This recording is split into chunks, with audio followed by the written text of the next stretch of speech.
There is a particular kind of quiet that a two-bedroom apartment has when the person who used to fill your house with noise has taken the children, the furniture, and the framed photographs off the walls and left you with a lease and a forwarding address. I had been living in that quiet for 2 years when my body decided it had absorbed enough of it. March 17th, 2025, a Monday morning. I was doing what I do most mornings, walking the streets of the Cannonboro neighborhood in Charleston, South Carolina, watching the city come awake before 7, past the old Rutledge Avenue house where my ex-wife Carol lived. I did not mean to walk past it. It was simply on the route I had walked for 20 years, and my feet had not gotten the message that the route was supposed to feel different now. I made it 3 blocks past the house before my chest did something that had no business doing at 7 in the morning on a clear March day. Not pain exactly, more like a conversation my heart was having with the rest of my body without consulting me first. My legs followed immediately. The sidewalk came up faster than I expected. Tom Grady found me. Tom is 70 years old, a retired physician who lives 2 houses down from what used to be my address. He called 911 before he even reached me because 31 years of internal medicine teaches you to triage before you comfort. I woke up at Roper St. Francis Healthcare on Bon Secours Way with an IV in my arm. Tom told me I had a cardiac event, told me to stop walking past that house, and left. I almost laughed, almost. My name is Paul Foster. I am 50 years old, born in 1975, and I have spent the last 2 years living in that 2-bedroom apartment on Spring Street.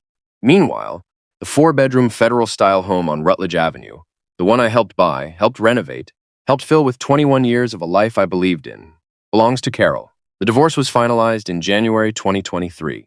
I was 47 years old and a senior partner at a civil litigation firm on Broad Street that I had helped build over 25 years. By the time the settlement was done, Carol had the house valued at $890,000, my share of the firm partnership buyout, which came to $340,000, and primary influence over our 2 children. Nora, 19 at the time, sided with her mother. James, 16, stayed carefully neutral. Carol's last words to me were delivered with the calm satisfaction of a woman who had gotten precisely what she wanted.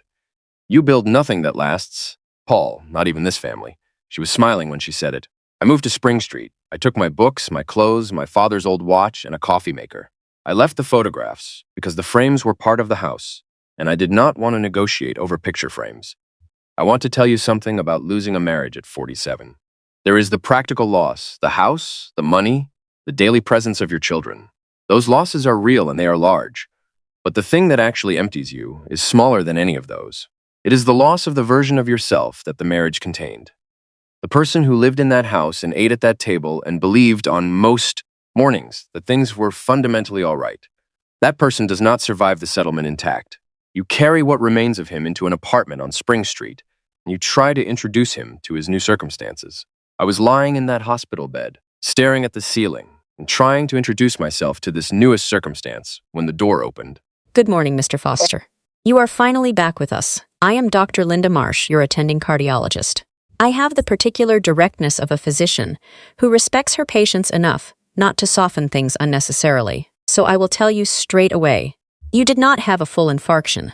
But what happened on that sidewalk was a very serious warning. A warning. That sounds like the opening statement of a very long lecture, doctor. I have been a litigator for 25 years, which means I have incredibly complicated feelings about being lectured. Just give me the facts. What exactly was that unauthorized conversation my heart was having with the rest of my body? The facts are that an arrhythmia, an irregular heart rhythm, triggered your episode. Your heart's electrical system temporarily misfired and compromised blood flow, which caused your collapse. While it corrected itself, this is exactly the kind of event that requires deep investigation, strict monitoring, and a frank conversation about stress management. Your body is keeping a detailed ledger of the stress you are carrying, and it has decided to start collecting the debt. The stress is situational, Dr. Marsh, and largely unavoidable. I imagine your prescription does not include a time machine to rewrite the last 2 years of my life. So what is the actual medical protocol for this arrhythmia? The protocol begins with identifying the root cause. I was reviewing your intake forms before I came in. Under the biological family cardiac history section, you have written a single word, unknown. I need you to elaborate on that. Is it unknown because you are estranged from your family, or unknown because the records are genuinely missing? It is unknown because I was adopted. My adoptive parents are both deceased, but their medical history would not do you any good anyway. I do not have a biological family medical history to give you. When it comes to genetics, I am a blank slate. In medicine, there is no such thing as a blank slate. There is only missing data. And in cases of severe, unexplained arrhythmia, that missing data is a massive liability. Certain arrhythmia types have a highly specific genetic component. If there is a hereditary marker for this condition, we need to identify it immediately. Not just to inform your own treatment plan, but for your family. You have 2 biological children, correct? Yes, a daughter who is 19 and a son who is 16. Are you telling me this condition could affect them? I am telling you, it is a clinical possibility we cannot responsibly ignore. Because your biological history is a blind spot, standard protocol dictates that I refer you out. I am sending your case to the Cardiac Genetics Program at the Medical University of South Carolina. Musk sits on Ashley Avenue, about a mile from here. Their hereditary cardiac research program is among the most respected in the Southeast. They will screen your DNA for known hereditary conditions.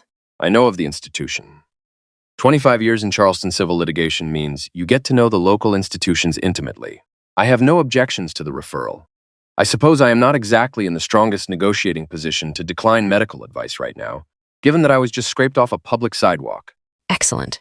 I will have the referral paperwork expedited. They will run a comprehensive genetic profile against their research database. Sometimes, patients go in simply look for a medical marker and end up finding pieces of their history they did not know were waiting for them. We will schedule a follow-up once they have your genetic results. Take this seriously, Mr. Foster. Your heart does not care about your legal background. I understand, doctor. I will go to Musk. Thank you for the clarity. She left the room, leaving me to the quiet rhythm of the heart monitor. What Dr. Marsh did not know, what nobody knew except my attorney Frank Calhoun and my neighbor Tom, was what was currently locked in the top drawer of my desk back at the Spring Street apartment, a brown legal-size file folder, 11 years old. She said the Musk database could find pieces of history. She did not know I already had the history. I just had not opened the door. Dr. Walsh sat back in his chair, letting the weight of that timeline settle over the desk between us. He had done his job. He had delivered the medical news, and he had accidentally handed me the key to a $47 million door that was 12 days away from locking forever. I need to call my attorney today. Frank Calhoun has been my personal attorney for 22 years. His office sits on Broad Street in a building that was constructed in 1887 and has been a law office for most of its life. He is 65 years old, meticulous, and has the particular quality of a man who has practiced law long enough to be unsurprised by almost anything a client brings through his door. I walked out of Musk, got into my car in the parking lot, and dialed his number. Frank Calhoun speaking. Frank, it is Paul. I need to come in today if possible. I have a 4 o'clock available. How urgent is this, Paul? There is a DNA-verified inheritance with a 5-year estate clock that expires in exactly 12 days. It is Edward Harlow's estate. $47 million, approximately. I have been aware of my biological connection to him since 2014 and have not acted on it. I need to know what I need to do, and I need to know it before the end of this week. There was a pause, a much longer pause than I usually get from Frank Calhoun. Paul, come in at 2 o'clock. I am moving my 4 o'clock. I want to explain something here because it is the part of the story that requires the most care, both legally and personally. In 2014, when Dale Hooper's research identified Edward Harlow as my biological father, I was 8 years away from the divorce proceedings that would begin in 2022. I was a married man with 2 children, a functioning career, and no immediate reason to disrupt my life by pursuing a connection I was not emotionally prepared for. The file went in the drawer. The choice not to act was real, considered, and entirely mine. But here is the legal reality that matters. By choosing not to act, I did not acquire anything. A contingent future interest, which is what the DNA verification clause in Harlow's will created, is not an asset. It is a possibility, a contingency, something that might become real if certain conditions are met, but which has no present value until those conditions occur. Under South Carolina law, and I know South Carolina law, having practiced it for 25 years, a contingent future interest is not a marital asset, subject to equitable distribution in a divorce proceeding. Carol's attorneys had access to my financial disclosures. Those disclosures accurately reflected my assets as they existed at the time of the settlement. A file folder in a desk drawer containing research about a biological father, whose will contained a DNA verification clause, was not an asset. It was information about a possibility I had not chosen to pursue. Frank confirmed this within the first 30 minutes of our meeting, sitting across from his heavy mahogany desk with the measured certainty of a man who had already started pulling the relevant case law before I even arrived. The claim exposure is minimal, Paul, but it definitely exists. If Carol's attorneys are sharp, and we know they are, they will argue you had a fiduciary duty to disclose the potential inheritance as a material asset during the settlement negotiations. They will say you hid $47 million in a desk drawer. And what exactly is our counter to that? Because she is going to find out. We will counter that a contingent future interest, completely dependent on your voluntary action, an action you had explicitly declined to take for 11 solid years, does not meet the definition of a marital asset under settled South Carolina doctrine. The cases support us entirely. You cannot hide a house you do not own and have not agreed to buy. You did not have the money. You did not have a legal claim to the money until you submitted DNA, and you had no obligation to submit that DNA during your marriage. What is the first step, Frank? The clock is running. Contact the Harlow estate attorneys today. The clock has 11 days left as of this afternoon. We need to initiate the DNA verification process before the 5-year period closes. The Harlow estate had been managed since March 2020 by an attorney named Robert Keene at a firm on Meeting Street in Charleston. Frank called Robert Keene while I sat in the chair across from his desk. The conversation was brief, professional, and ended with an appointment for the following morning to begin the verification process at MUS, using the genetic profile Dr. Walsh had already established.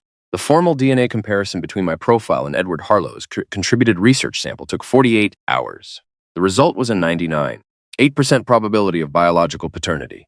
Frank filed the verification with the Harlow estate on April 2, 2025, 9 days before the 5-year clock would have closed. The estate, Harlow Maritime Holdings, valued at $47 million, including the company's equity, real estate holdings, and investment accounts, passed to me as Edward Harlow's sole biological heir. I'm going to tell you something that I did not expect to feel when Frank called with the confirmation. Not triumph, not relief. It was something quieter and vastly more complicated. It was the particular weight of a door opening that you had chosen to keep shut for 11 years and standing in the threshold, not knowing whether what is on the other side is what you needed or simply what you had actively avoided. Edward Harlow was 79 years old when he died. He had spent decades making quiet inquiries about the son he could not find. He had enrolled in a research database at Musk in 2018, contributing his genetic profile in part because of his cardiac condition, and in part, this is what Robert Keene told me, who had known Harlow personally, because he harbored a quiet hope that if his son ever ended up in a medical system that used that database, something might connect. He had used the only door available to him. I had used the same door, 11 years too late to meet him. I thought about that for a long time. I am still thinking about it. Carol found out in May. I do not know exactly how she found out, but Charleston is not a large city in the way that matters. The legal and professional community is a highly specific world with specific channels, and a $47 million estate verification involving a known local attorney and a recognizable family name moves through those channels incredibly fast. By the second week of May, roughly 6 weeks after the verification was officially filed, Frank received a motion from Carol's attorney. It was an emergency motion for post-decree relief filed in Charleston Family Court. The argument was exactly what Frank had anticipated. Carol's attorneys contended that Paul Foster had possessed material knowledge of a massive potential inheritance during the divorce proceedings and had purposefully failed to disclose it, constituting fraudulent concealment of a marital asset.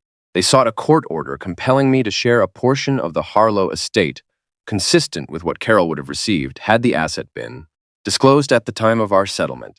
I read the motion at Frank's office on a Tuesday afternoon. The paper felt heavy in my hands, loaded with the specific kind of legal hostility you only see between people who used to share a life. Frank watched me read it with the expression of a man who has already prepared the response and is simply waiting for his client to finish processing the emotional component before they move to the tactical one. How do you want to handle this, Paul? Do you want to consider a quiet settlement to make her go away, or do we fight? I want to win, cleanly. Then let me explain exactly why we will. Here is what Frank argued in his response, and here is what I want every person listening to understand, because this is the educational part of the story, and it deeply matters. A contingent future interest is not a marital asset. South Carolina follows the principle of equitable distribution, which divides marital assets, meaning property and financial interests that actually exist and have present quantifiable value at the time of the marital estate's dissolution. A contingent future interest is a legal category describing something that might become real only if certain voluntary conditions are met. In this specific case, the condition was my voluntary decision to submit to DNA verification and officially claim the inheritance. Until that decision was made, there was no asset. There was only a possibility, dependent entirely on my sovereign choice. Carol's attorneys aggressively argued that I knew the inheritance existed and maliciously suppressed that knowledge. Frank's written response to the court was a masterpiece of legal precision. He argued that I knew about a file, I knew about a research connection. I had chosen for 11 years and for highly documented personal reasons not to pursue it. That choice was mine alone to make. The existence of an unclaimed contingent interest does not create a mandatory disclosure obligation in divorce proceedings, particularly when the interest depends entirely on the claiming party's voluntary future action. He cited 3 separate South Carolina appellate decisions directly on point. He attached a meticulous timeline of every action I had taken and every action I had deliberately not taken, from 2014 through the divorce settlement, right up to the March 2025 collapse on the sidewalk. The timeline was fully documented and left absolutely no interpretive room for a judge to find malicious intent or hidden funds. The motion was heard in Charleston Family Court on June 3, 2025. It was a Tuesday. I sat at the respondent's table in my best suit, looking across the aisle at the woman I had been married to for 2 decades. She looked confident, flanked by 2 aggressive litigators who clearly thought they had caught a wealthy ex-husband in a lie. I felt nothing but a strange, profound calm. The judge denied Carol's motion straight from the bench. She did not reserve decision. She did not request additional briefing or schedule a secondary hearing. She read Frank's exhaustive response, heard oral arguments from both sides for exactly 40 minutes, and ruled unequivocally that the Harlow estate belonged entirely and solely to Paul Foster. Carol's claim had absolutely no legal basis under settled South Carolina law. The judge's voice echoed in the wood-paneled courtroom as she declared that the motion was denied with prejudice, meaning it could never be refiled. It was over. The $47 million, the legacy of a man I had never met, was mine. Frank and I walked out of the courthouse on Broad Street into a beautiful June afternoon in Charleston. The air was warm and salt-edged, the harbor clearly visible at the end of the street where the Cooper River met the wide blue sky. The weight of the last 3 months, the last 2 years, the last 11 years, suddenly seemed to lift off my chest, replaced by the steady, regular beating of a heart that finally knew exactly where it stood. Clean victory, Paul. They had nothing, and the judge knew it immediately. Clean, I agreed. I shook his hand on the courthouse steps, feeling the warm Charleston sun on my face. I didn't know what came next, but looking down at the harbor, thinking of the mother who raised me and the father who left a door open for me, I knew what I wanted to do with it. My adoptive mother's name was Helen Foster. She was a retired school teacher, spending 31 years in the Charleston County School District, teaching 4th grade with the particular patience of someone who genuinely believed that every child in the room was worth the effort. She died in 2016 at 71 after a brief illness she declined to make a fuss about. She was the most organized woman I have ever known, and the most quietly generous, and she kept a sealed envelope in the bottom of her bureau for years, addressed to me with a single instruction on the front. When you are ready. She had known for my entire life that someday I might be ready. She had prepared for it with the same methodical care she brought to everything, not forcing it, not hiding it, just keeping it safe until the right moment found me. I thought about that for a long time after the court ruling. I thought about what it means to build something, not in the abstract, but in the literal sense. What you construct deliberately, brick by brick over years, that is designed to outlast you. Helen had built that, a sealed envelope in a bureau. A note she trusted would reach me when I needed it. She had been right. Edward Harlow had built something too. A contribution to a genetics database in 2018, made partly for medical reasons and partly on a quiet hope. He had been right as well. In the 3rd week of June 2025, I met with the dean of the Charleston School of Law, a real institution established in 2004 that has become one of South Carolina's premier legal education programs. I made an endowment, the Helen Foster Chair in Civil Justice, funded entirely by the Harlow estate. I named it after the woman who raised me, not the man whose money made it possible. Because what Helen Foster gave me was not money, it was the law. She had insisted on it.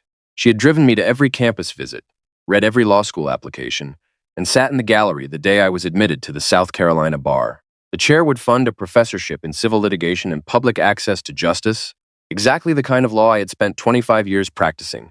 The announcement ran in the Post and Courier on June 22nd, 2025, a Monday. Full name, photograph, endowment amount. Frank had suggested keeping a lower profile. I had considered it. Then I thought about what Carol had said on the day the divorce was finalized with that satisfied smile, and I decided that a lower profile was completely unnecessary. You build nothing that lasts, Paul.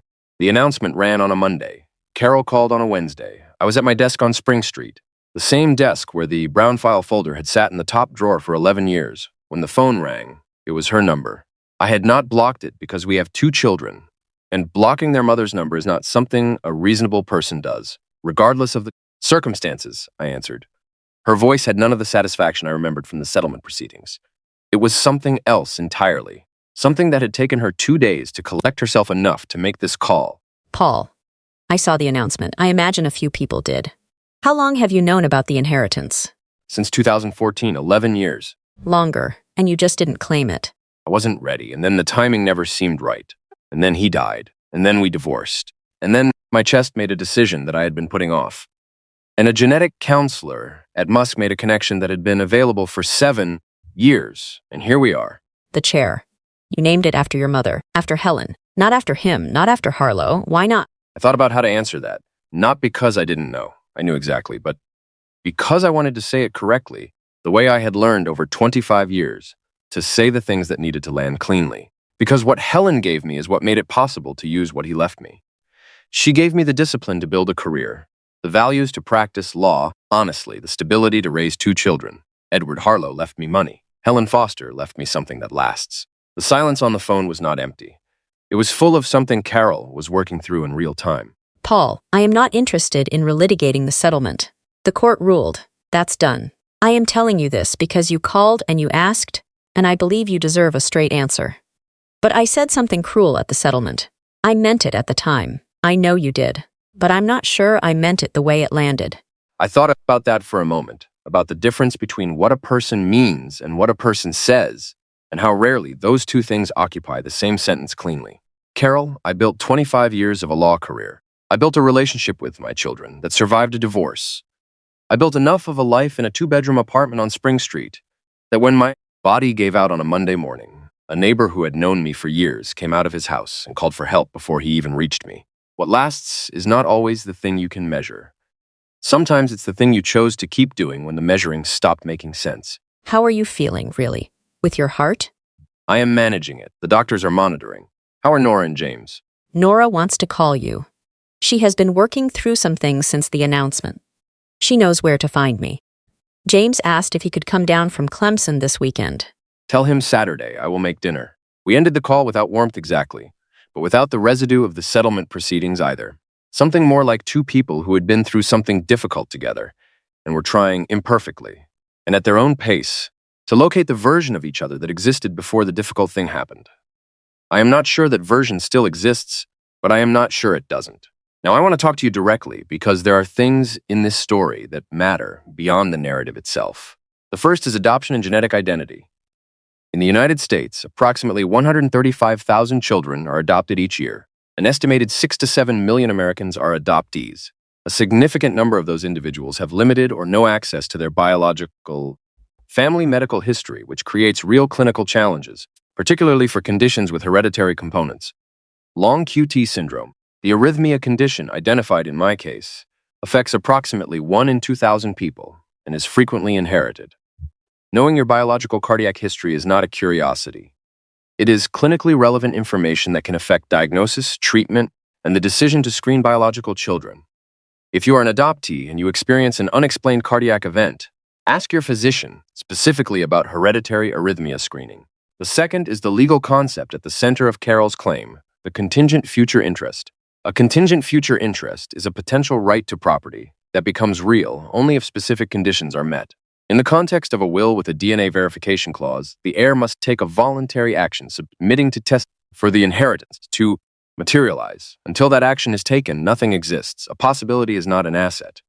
A file folder containing research about a potential biological connection is not a bank account. South Carolina divorce law, like most equitable distribution states, divides marital assets, property with present definable value that exists during a marriage. An interest that depends entirely on your voluntary future action, which you have consistently declined to exercise, does not meet that definition. The third thing I want to say is personal. I had a file in a drawer for 11 years, a connection I could have pursued and chose not to. There is no version of this story where that choice was wrong. I made it with the information and the emotional readiness I had at the time, and I do not spend energy reconsidering it. But I also do not spend energy pretending the cost of it was zero. Edward Harlow spent years looking for a son who had by 2018 found him and chosen to stay at a distance. He died not knowing that his son had read the file and set it aside. I will carry that. What I do with it is the only thing I can control now. The Helen Foster Chair will fund a professorship at the Charleston School of Law for as long as the endowment holds. Helen would have wanted that. I am confident of it. James came to dinner on Saturday. He is 19 years old and a freshman at Clemson University, and he has grown since I last saw him at Thanksgiving, approximately 2 inches that I was not informed about. He ate 3 portions of the shrimp and grits I made, a recipe from a restaurant on East Bay Street that I have been attempting to re-replicate for 4 years with mixed results, and told me about his computer science coursework with the particular enthusiasm of someone who has found the thing they are going to do with their life. The end of the evening, he stood at the door of the Spring Street apartment and looked around at the bare walls in the way young people look at things they are trying to understand. You should put some pictures up, Dad. I have been meaning to. I could help. Next weekend, maybe. Nora said she might come too. I'll get the frames. He hugged me on the way out, the slightly awkward hug of a 19-year-old who is relearning how to do it, and I stood in the doorway of the Spring Street apartment and watched him walk down the stairs. The walls are still bare, but not for much longer. Carol said I built nothing that lasts. She was talking about the house, the money, the outward architecture of a life that the settlement had rearranged. She was not entirely wrong about those things. But there is a chair at the Charleston School of Law with my mother's name on it that will outlast every building I have ever lived in. There are 2 children who are finding their way back. There is a file folder that sat in a drawer for 11 years and turned out to be exactly the right thing at exactly the right moment, because a collapse on a Monday morning led to a referral that led to a match, that led to 11 days of action, that changed the entire structure of what comes next. Sometimes the door you chose not to open is waiting for you. Sometimes the timing it was waiting for is yours. I am Paul Foster. I am 50 years old. I am a former senior litigation partner, a current part-time consultant, a father of 2, and as of April 2nd, 2025, the sole heir of the Harlow estate. I am also finally ready. It is November 2025 now. The walls of the 2-bedroom apartment on Spring Street are no longer bare. That is the first thing I want to tell you about what happened next. Nora came that following weekend in June, just as James had suggested she might. She walked into my apartment with the guarded posture of a 19-year-old who is carrying the weight of a narrative she has recently realized might have more than one author. She did not apologize for the last 2 years, and I did not ask her to. What we did instead was spend 3 hours putting up picture frames. We hung a photograph of James at his high school graduations near the window. We hung a picture of Nora and me on a boat off Sullivan's Island from a summer when she was 12. We did not hang any pictures of the Rutledge Avenue house, and we did not hang any pictures that included Carol. We built a new visual geography for this apartment, one that acknowledged the past without being held hostage by it. When we finished, Nora sat on the sofa, looked at the wall, and told me about our classes. It was a small, ordinary conversation. It was everything. In late August, the Charleston School of Law formally inducted the first recipient of the Helen Foster Chair in Civil Justice. Her name is Sarah Jenkins. She is 41 years old, a former public defender who has spent her career forcing the legal system to acknowledge people it was designed to ignore. I sat in the front row of the auditorium during her inaugural lecture. I listened to her outline a curriculum built entirely on the premise that the law is not a shield for the privileged, but a tool for the vulnerable. I closed my eyes for a moment and thought of Helen Foster, sitting in her 4th grade classroom, insisting that every child was worth the effort. The translation from her life to this auditorium was perfect. The endowment was doing exactly what it was designed to do, but there was one final piece of architecture I needed to address, and it belonged to the man whose money had built that chair. In September, I formally joined the board of directors at Harlow Maritime Holdings. I am not a shipping magnate, and I have no intention of pretending to be one. I am a litigator, but as the sole shareholder of the estate, I had a fiduciary and personal obligation to understand the company. I visited the executive offices on East Bay Street on a Tuesday morning. Robert Keene, the estate attorney, walked me through the building. He showed me the logistics floor, the dispatch centers, and finally, the corner office that had belonged to Edward Harlow. It had been largely untouched since his death in 2020. I stood in the center of that room, looking out at the Charleston harbor, watching the massive container ships moving through the water. Robert stood in the doorway. He told me things about Edward that were not in Dale Hooper's investigative file. He told me that Edward was a man of intense quietness. He told me that Edward kept a map of the world on his wall, but always kept a detailed map of Charleston right on his desk. And then, Robert opened the top drawer of Edward's mahogany desk and handed me a small, leather-bound ledger. Inside that ledger were dates, hundreds of them, spanning from 1992 to 2018. They were records of donations made to local orphanages, contributions to foster care programs, and anonymous scholarships funded for adopted children in the state of South Carolina. Edward Harlow could not find his son, so he spent 26 years taking care of everyone else's. He had poured his quiet, unresolved grief into a silent philanthropy that nobody outside of his attorney knew about. I held that ledger in my hands, feeling the profound, undeniable weight of a father's love, a love that had no specific destination, so it simply went everywhere it could. I took the ledger home. I placed it in the top drawer of my own desk on Spring Street, right next to the brown legal file that Dale Hooper had given me 11 years ago. They belonged together. The question, the search, the fear, and the answer. My health is stable. Dr. Marsh was right. My body was keeping a ledger of the stress I was carrying. Now, with the KCNQ1 gene variant identified, the arrhythmia is managed daily with beta blockers and strict monitoring. Nora and James have both been tested at Musk. James does not carry the marker. Nora does. We caught it early. She has the medical protocol, the preventative care, and the knowledge she needs to live a completely normal, uninterrupted life. That, perhaps more than the $47 million, is the true inheritance Edward Harlow left us, the gift of a warning, the gift of time. I still walk in the mornings. I wake up before 7, put on my shoes, and step out into the Cannonboro neighborhood. But my route has changed. I no longer walk past the federal-style house on Rutledge Avenue. That life is closed, settled in the courts, and filed away in the archives of a marriage that ended. Instead, I walk toward the water. I walk down to the Battery, where the air smells of salt and history, and I watch the ships moving out toward the Atlantic. There is a particular kind of peace that a 2-bedroom apartment has when the person who lives there has stopped waiting for his life to make sense and has decided instead to simply live it. The quiet is no longer empty, it is just quiet. I built 25 years of a career. I built a bridge back to my children. I took a name from a desk drawer and turned it into a legacy that will outlast me. I am Paul Foster, and whatever comes next, I am finally moving forward.